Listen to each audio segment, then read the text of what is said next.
Hello class, I'm here to talk about problem 80. It should be a very short video, but I still want to go over with you. So it says that 50 part-time students were asked how many courses they were taking this term. The results or the incomplete results are shown below. So number of courses 1, 2, and 3. And the frequency, they put 30 and 15. Well, if they're talking about 50 part-time students, and you only have here, if you add this 2, it's 45, you would know the difference over here is 5. So just to make sure, let's go ahead and we're going to do equals 50 minus 30 minus the 15. I'm talking about these two values over here. That's 5. Okay. And if you sum all these values, you should get 50. So that's your frequency right there.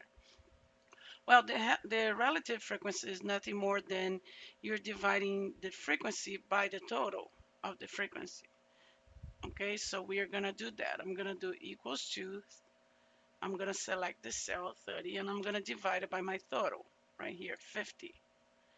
Okay, and I am going to lock right here. I'm going to press the key F4 to add this dollar signs to lock the cell. So you always divides by 50. So when I move down, it doesn't update to nothing because there would be nothing here. So enter, that's 60%. So now let's just put right here when it turns into this black cross, drag it down, there it is. If you go over here and click on this one and look at your cell, all you did is divided C18, so column C, row 18, which is this one right here, divided by C20. My C20 is C, and then 20 is my total. So that's why I lock the 20 to always refer to 50, which is 30%. And then the last one has to be 10%. Why it has to be 10%? Because your relative frequency, the sum of them, they have to sum to 100% always. 1 or 100%.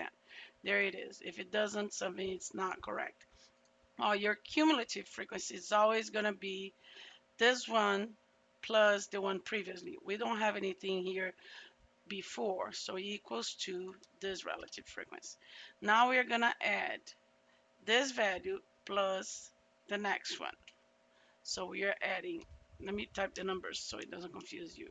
0.6 plus, and then this value over here, 0.3.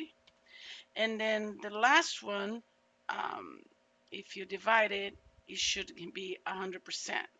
So let's do equals to 0.9 plus 0.1.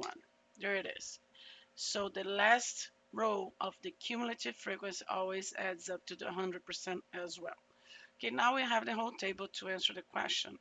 So the question is, fill in the table. I did. So here is really B and C. And it asks what percent of students take exactly 2 courses. So we're talking about this row right here. And it's asking me for a percent. So I'm looking at my relative frequency over here. Okay. So what do we have for students taking 2 courses in the percent? 30%. So I'm going to do equals to this value.